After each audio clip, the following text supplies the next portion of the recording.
Dennis was a courageous man, and Dennis was taking risks. I mean, Dennis single-handedly shaped the character into a different direction. I liked the direction because I understood this Ripley out of a sudden. Maybe he was not quite the character Patricia Highsmith had described, but he was quite a wild man and quite impossible to pin down, which I thought was maybe more important than being immoral. So he filled my wildest hope of a man that was like nobody else. I think I learned from Dennis to take risks. And I took more risk in American Friend than in my films before. There's too much on my mind and there is nothing I can do about it. Immediately before The American Friend, I shot a series of road movies. Alice in the Cities, Wrong Move, and Kings of the Road. And especially Kings of the Road was made without any script. Just wrote the whole thing as we went along. So after these 3 road movies, I felt I needed a break. And especially after making a film without any script at all, I was really longing for a script and to be able to make a more structured film. And over the last few years, I'd become a passionate reader of all of Patricia Highsmith's work. I've read each and every book that had been published until then. So I got it into my head to make a thriller based on a book of hers. I had already approached her publisher for some of my favorites of her, like Cry of the Owl and Tremor of Forgery. Turned out that actually all her books were not available for a movie because some studio had optioned it. So I was getting a little desperate until I got a letter by Patricia Highsmith herself. She actually wrote to me. And she said, "Young man, I've noticed that you have been writing lots of letters to my publisher, inquiring about the movie rights to almost each and every one of my novels. And I know the answer was each time negative, so sorry to say, stop writing your letters. I have discussed this with my publisher, and actually none of my books is available, so no need to dig deeper. But if you want, you can come and visit me." So on one hand, I was a little bit disappointed because it meant all the books were gone. And on the other, the prospect of seeing her was great. So I went to visit her. She lived in a country house near Paris, a very lonesome house. Was living there alone with a lot of cats. She's very lonely. You felt this was a house of a very lonely person. And she received me, opened the door for me, and was kind of nice. And I felt this was somehow a test. I didn't know what the test was all about, but this was a test. She had cookies for me and teas, and we talked for about an hour, and somehow I think I passed the test because after looking at me for a long time, she finally got up and went to her roll-top desk, a beautiful American roll-top desk, and pulled out a manuscript and said, "Young man, this is a book that even my publisher doesn't know yet. I just finished it, and if ever you still intend to make a film after one of my novels, you can certainly option this one because I can assure you it's not gone yet."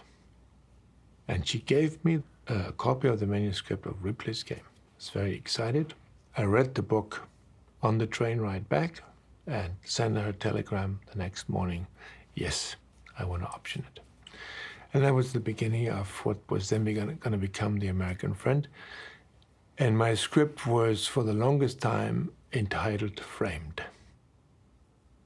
Kings of the Road was a film about the psychology of man.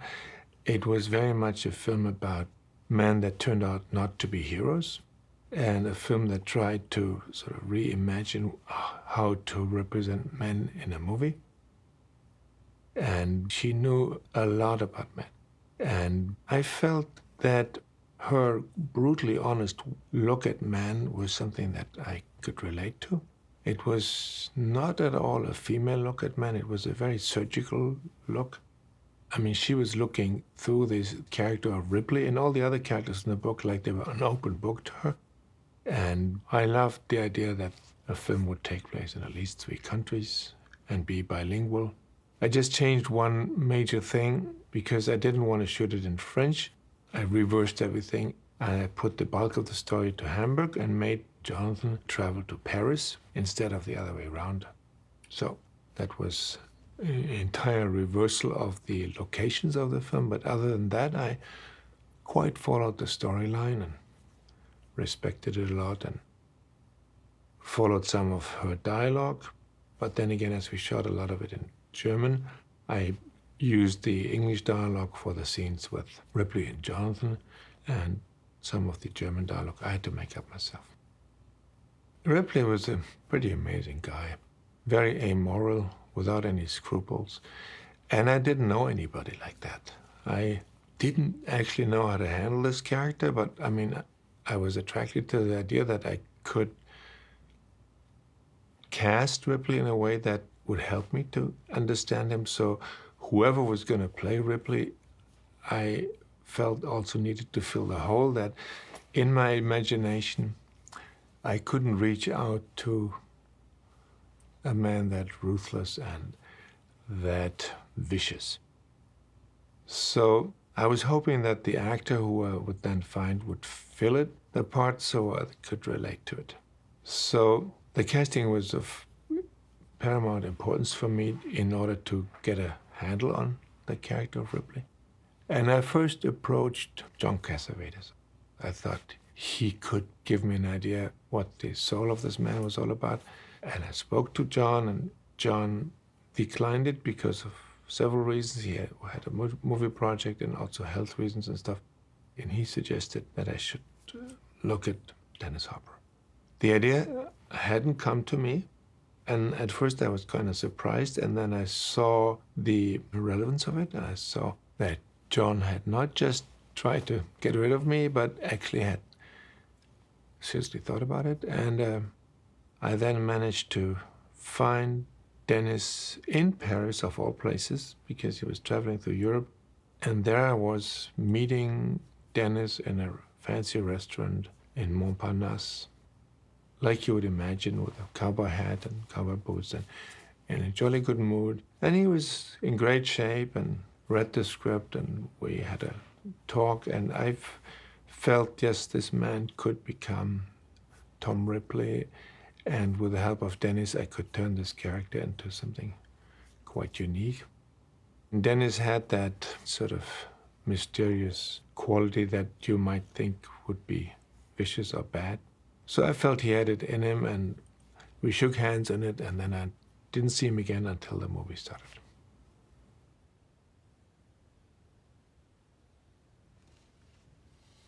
Bruno had been a hero of mine because I lived in Berlin, and he was a great hero of his generation, except that he only played on stage. I had seen him at least a dozen times on stage in incredible performances, and Bruno was a great actor, but never made a movie. And actually he had made one before, but it was an Romer film, La Marquise d'O, so it was a theater adaptation. So Bruno had never really played a movie character, or let alone an action movie, which it was partly American Friend or a thriller. And I suggested it to him because I really loved the man. I thought he had that in him. He had another career in him, not only a theater career. And Bruno was kind of relieved. He had said no to lots of offers, but he liked the prospect of being in this Patricia Highsmith adaptation. So Bruno said yes to the part. So I had the two central characters. And as I had cast Ripley already with a director, because Dennis, for me, after all, had made a couple of great movies, and I also respected him as a filmmaker. And as I didn't know how to cast all the other crooks and gangsters and mafiosi, I followed that lead and cast them all with directors. Cast Nicholas Ray and Sam Fuller and Eustache and Peter Lilienthal, a German director, and Daniel Schmidt, and Gérard Blanc. So before I know it, I had all the gangsters in the film played by directors. You're right. I'm dead and doing very well. Andrew Pogosh Durward. I am alive. You changed the blue. What do you mean? The last painting I sold, you changed the blue. The part of Durward, the painter who is supposed to be dead and forges his own paintings, is really a steal from a previous Ripley novel. In Ripley's game, Durward didn't really appear, but in the previous one. And when Dennis introduced me to Nicholas Ray in New York, and they also hadn't met for a long time. And really, I think it was a common friend of ours, a Frenchman, Pierre Cottrell, who made us aware that Nick was there, and Dennis was so much looking forward of seeing him again.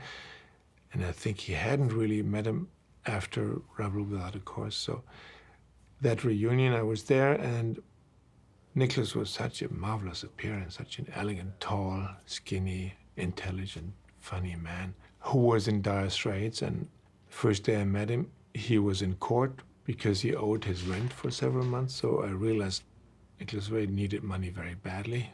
He lived in a loft on Spring Street and West Broadway, and with his young wife, but didn't make a lot of money. He was teaching at the actor studio. And the only way we figured we could help him was write a part for him, so we could at least pay him a little bit out of the budget. And Nick loved the idea, and overnight we introduced the character of Durward. Nick at the time was ultra sober. He was with AA.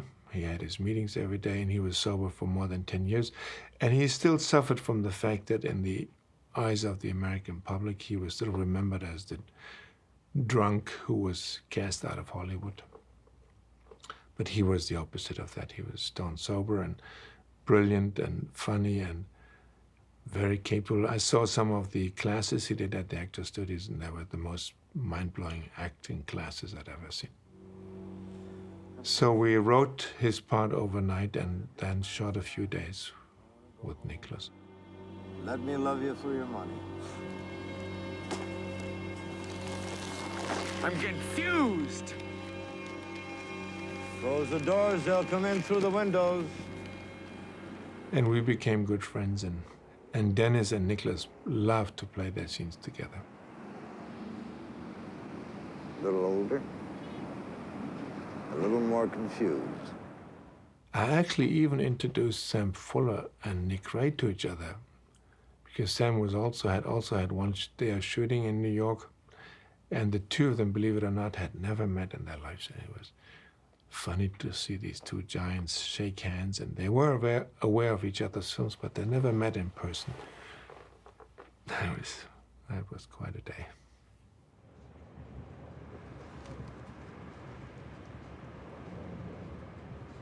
Sam Fuller by then was already a very good friend.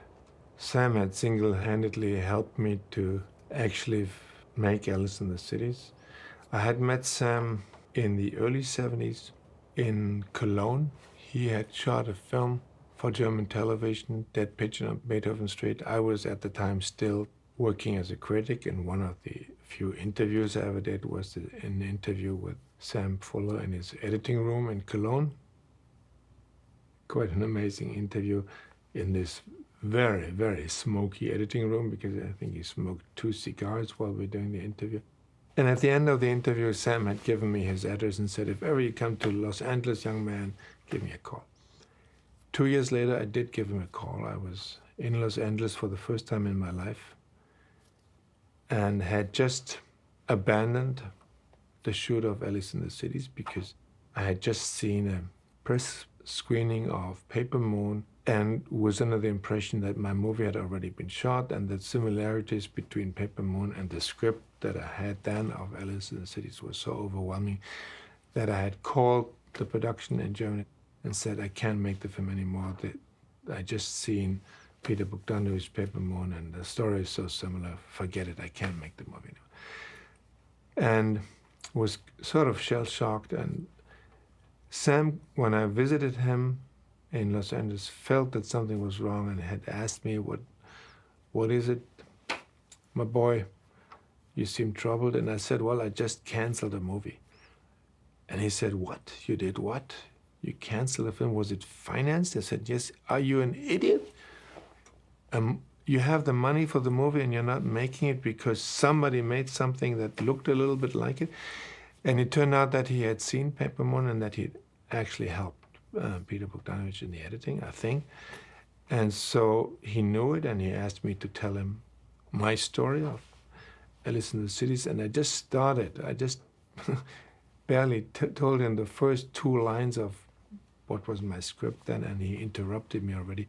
And for the next 2 hours, he jumped around all the furniture and was so excited and spoke nonstop for 2 hours, convincing me that I could go anywhere with my story and that it would be the easiest thing in the world to rewrite it overnight if I wanted to. He could do it for me. And I should really call the German production office and make sure that they're going to stick to the schedule and that I was going to shoot the movie, because you never give up a movie that is financed. And the overwhelming lunatic richness of ideas that he exposed that I could use in order to change my story. I didn't use any of his ideas, but it gave me such a freedom to realize, yes, of course, I can just overnight rewrite the whole thing. I mean, I would have called it off. No, I would certainly have called it off. And thanks to Sam, I made Alice in the Cities, which was a very, very important film to me. And reinstalled my career. And so I owed him a lot. And Sam then became a gangster in American Friend, and he played the director of photography in State of Things, and he played a journalist in Hammett. That cut out though. And he played Gabriel Byrne's father in End of Violence. We actually made 4 films together. So Sam was one of my oldest and best friends and the most amazing storyteller I met in my life. Make sure maybe even we can probe out as far as age is concerned, send out about 50, 75 prints. And in American Friend, Sam loved the part because he could actually even do some of the camera work himself. When he's falling down these long stairs, he had this camera strapped around him and he was shooting himself, so to speak, and he enjoyed every second of it.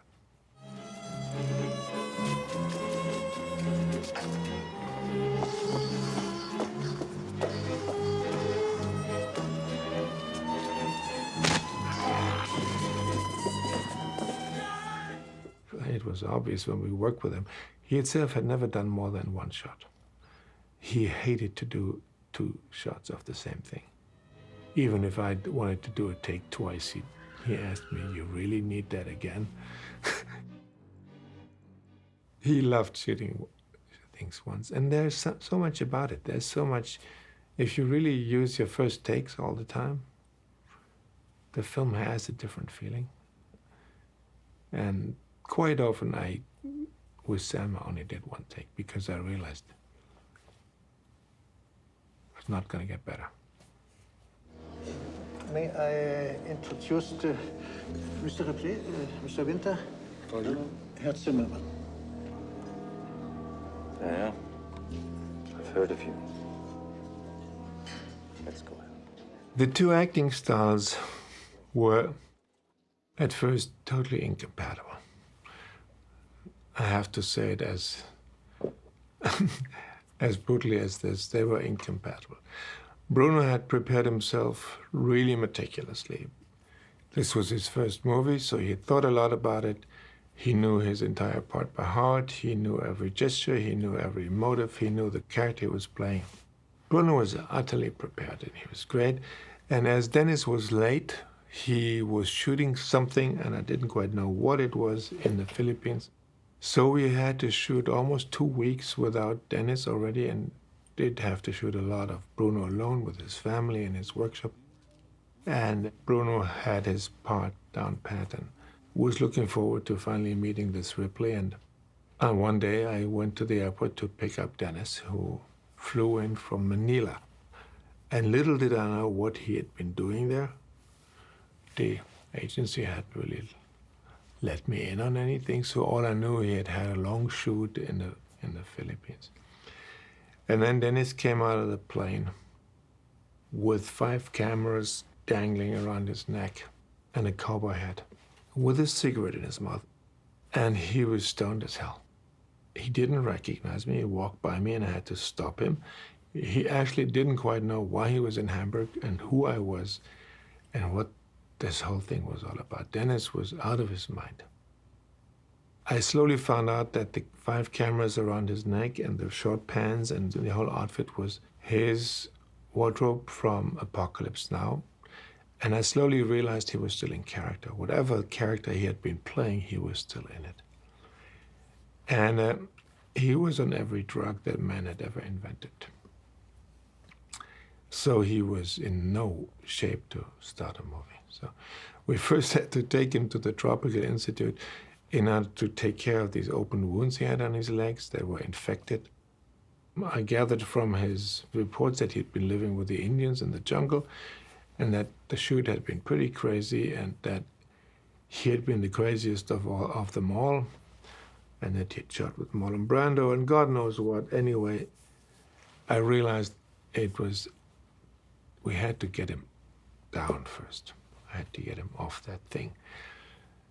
It wasn't possible to get him off all the drugs, but at least we got him off some of the drugs. And eventually, we had to start shooting. So we started the first day of shooting with Dennis and Bruno. And that's when it turned out it was incompatible. Because Dennis was fooling around and joking around and farting and all sorts of practical jokes until the slate was hit, and then he was there. Then he knew what the scene was all about, but he didn't know his dialogue. He improvised it, and he was Ripley, but sort of a wilder Ripley than I had anticipated, and certainly than Bruno had anticipated. So Bruno, with all his meticulous preparation, couldn't handle this character who never said his lines, but came up with some parallel universe lines, and Bruno's lines were all useless, and Bruno's English was not that good for him to adapt to the changes, so Bruno felt his whole part was down the drain if he had to continue playing with this madman. And he asked me, can't you tell him to stick a little bit more to what was written before?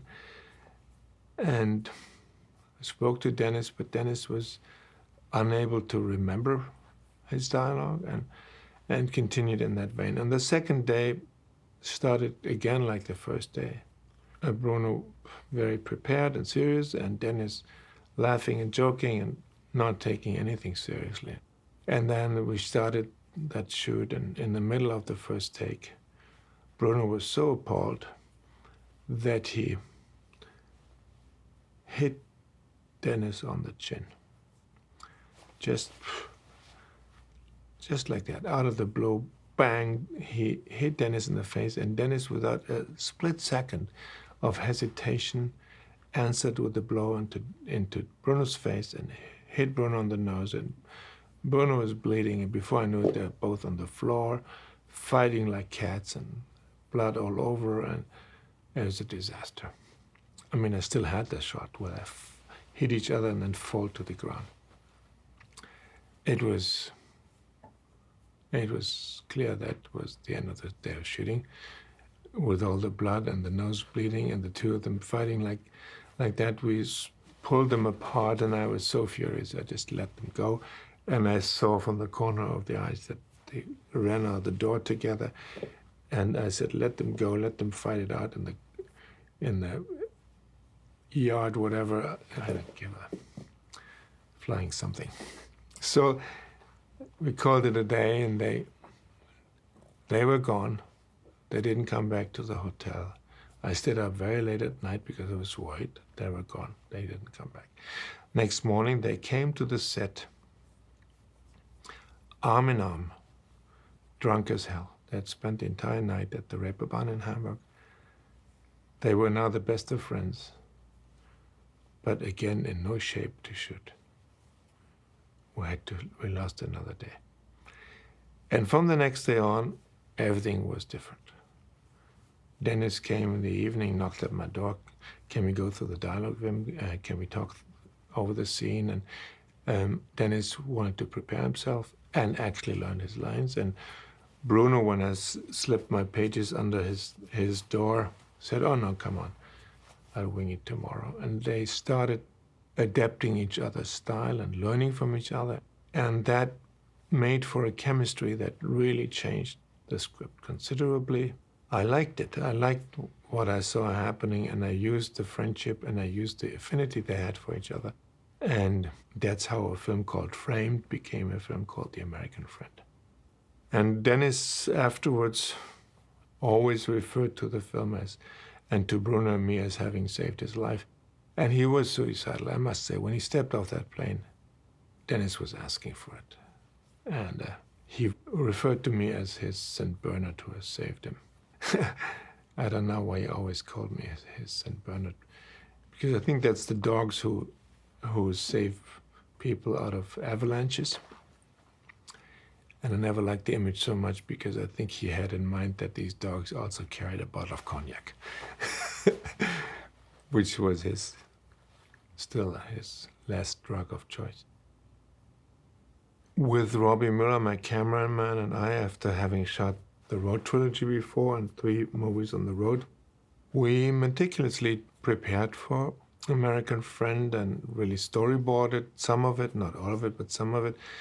And we had taken as a model the paintings by Edward Hopper, and sort of that really guided our ideas for the movie style. And one of the things we had decided beforehand was that we're not going to move the camera much, and that we were going to shoot it more like with frames, like paintings, solid frames. And we shot that for 2 days and lit these frames pretty exquisitely, but didn't move the camera. On the second night, we saw our first rushes. And at the end, the projectionist asked us, "Do you want to see it again?" But we said no. And there was a long silence, and then Robbie and I looked at each other, and we almost simultaneously said, well, gotta do it again. Because it was obvious that our preconceived style was sort of the wrong way to go. It didn't correspond to our sets, didn't correspond to the actors. And by then we only had shot 2 days with Bruno and his wife, Lisa Kreutzer. But we realized our preconception, the style that we had conceived before, didn't want to go with the story. So we threw the entire conception down the drain and started from scratch, redid the first years of shooting. I was able to do that because I was also the producer. Never done that before, never done that again afterwards, to really reconsider how to approach a film completely and abandon the preconception. And it was so much better because we started to move the camera. We were much more flexible. We didn't have that idea anymore that every frame had to be like a painting. It became finally much more of a thriller, and we're so relieved that we had the courage to step away from our own concept. Robbie and I had done a number of films, and we had learned a lot together, and we'd just done a black and white film, and Robbie was ready more than ever to do a color film where the colors meant more than a realistic representation of a colorful world. We really decided to work with the color dramaturgy, associated some of the colors to our characters, and Robbie used some technology for the first time that had until then not been used in movies. He lit a lot of the film with fluorescent lights, and I think this was the first movie ever. Very soon afterwards, because of Robbie, lined up a lot of these fluorescent lights on a panel, handmade. We just made them on our own, these panels, and very soon afterwards this became KinoFlows and a regular approach to lighting, especially in small indoors. Robbie came up with the KinoFlow, so to speak. He invented it. He didn't market it. He would have become rich, I guess. But it was the first time a film was lit with fluorescent lights, and it added something to the brilliance of the colors. And I think American Friend, for many a young DOP at the time, became a film of reference, and Robbie for the next 20 years became a hero for a lot of young cinematographers.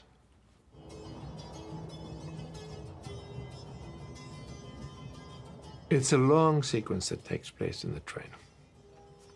It was going to be at least 15, 20 minutes.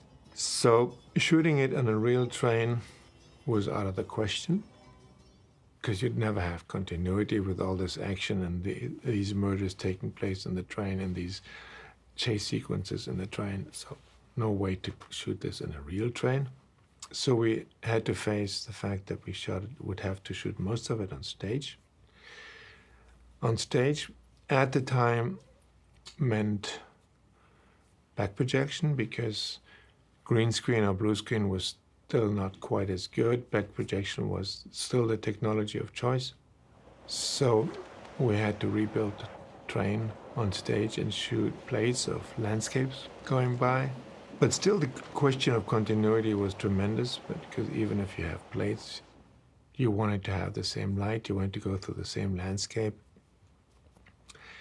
And you've had to shoot these plates in the first place, these plates. So we decided that we were going to shoot some of it on a real train, and each time we look along one of the train corridors, we would shoot it on a real train, because in a stage to shoot along the corridor would have been very difficult, because it was quite long.